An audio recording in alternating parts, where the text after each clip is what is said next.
Um vídeo intrigante de objeto voador não identificado divulgado pela Marinha chilena está causando na internet, depois que investigadores que o analisaram por 2 anos falharam em associá-lo a qualquer explicação convencional. É um ótimo caso para ilustrar tanto o fascínio quanto as limitações do que convencionamos chamar de ufologia. Nós não sabemos o que era, mas sabemos o que não era, disse o general Ricardo Bermudes, diretor do CEFA, Comitê de Estudos de Fenômenos Aéreos Anômalos, órgão governamental chileno responsável por investigar casos como esse. Ele deu entrevista a Leslie Kim, jornalista do Huffington Post.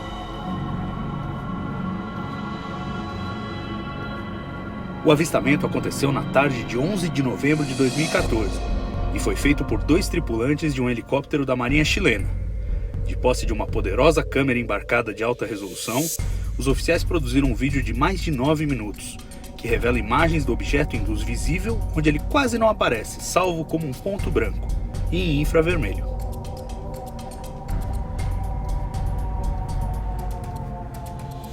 Aparentemente, a velocidade do objeto era similar à do helicóptero, e ele voava a baixa altitude, a uma distância de cerca de 55 km dos observadores.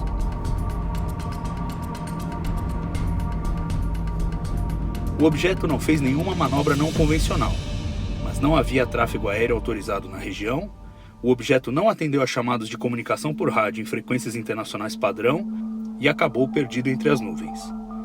Também não aparecia no radar e não estava em aproximação para pouso no aeroporto de Santiago, hipótese aventada por investigadores franceses.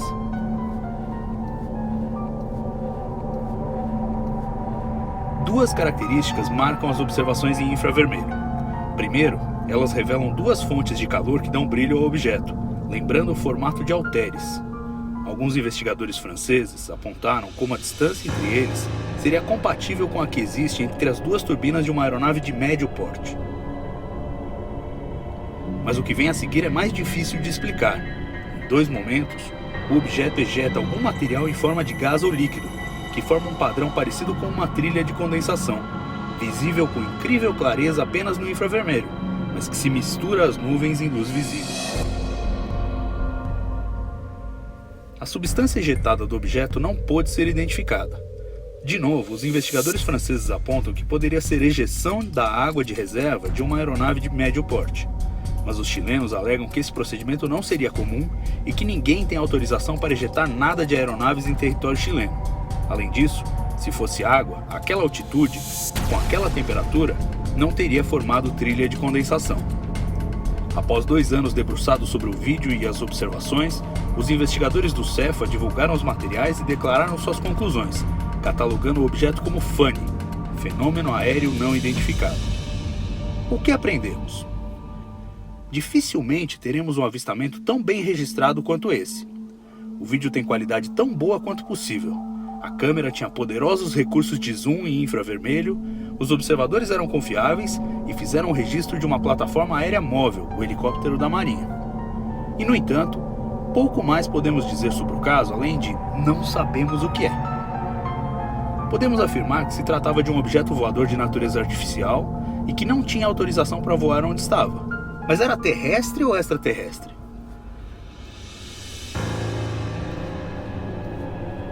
Pessoalmente, o mensageiro sideral considera muito mais provável que se trate de um avião em rota não autorizada, possivelmente a serviço do crime organizado, despejando alguma coisa no ar após ter sido contatado por um helicóptero da Marinha, do que uma nave estelar passeando casualmente sobre o Oceano Pacífico a serviço da Federação Galáctica. Mas dá para dizer que com certeza não é uma nave estelar a serviço da Federação Galáctica? Claro que não. Se considerarmos que a vida pode ter surgido em múltiplos lugares do cosmos, nada absurdo a essa altura, e que eventualmente a vida inteligente aparece nesses lugares, nada absurdo, e esses seres podem decidir empreender viagens espaciais, nada absurdo a julgar por nós mesmos. A hipótese de visitação extraterrestre se torna distintamente possível. A premissa básica da ufologia, portanto, tem fundamentos sólidos. O problema aí é que a ufologia não é ciência. Se fosse, não daria o salto de fé que vem com todas as observações de OVNIs. A lógica dos ufólogos é: como nossa premissa é sólida, quando não sabemos identificar um objeto aéreo numa observação, logo só pode ser uma nave extraterrestre. Opa, calma lá, não é bem assim. Incontáveis hipóteses alternativas podem explicar a observação de cada um desses casos, de acordo com suas características peculiares. Se a ufologia fosse uma ciência, em vez de saltar para sua conclusão favorita, ela poderia buscar maneiras de discriminar entre essas hipóteses alternativas e ver qual delas se encaixa melhor ao fenômeno. O problema é que esse não é um procedimento viável. Ela não lida com fenômenos repetitivos. Não dá para pedir para o OVNI chileno de 2014 reaparecer hoje para aplicarmos um espectrógrafo e identificarmos o material que ele ejetou. Ou seja, além de convicções pessoais, ganhamos muito pouco com o estudo de objetos voadores não identificados.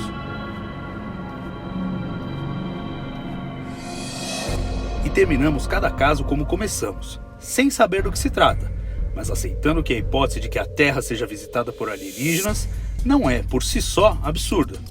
É apenas extraordinariamente difícil de verificar, a não ser que os supostos viajantes queiram de fato se revelar.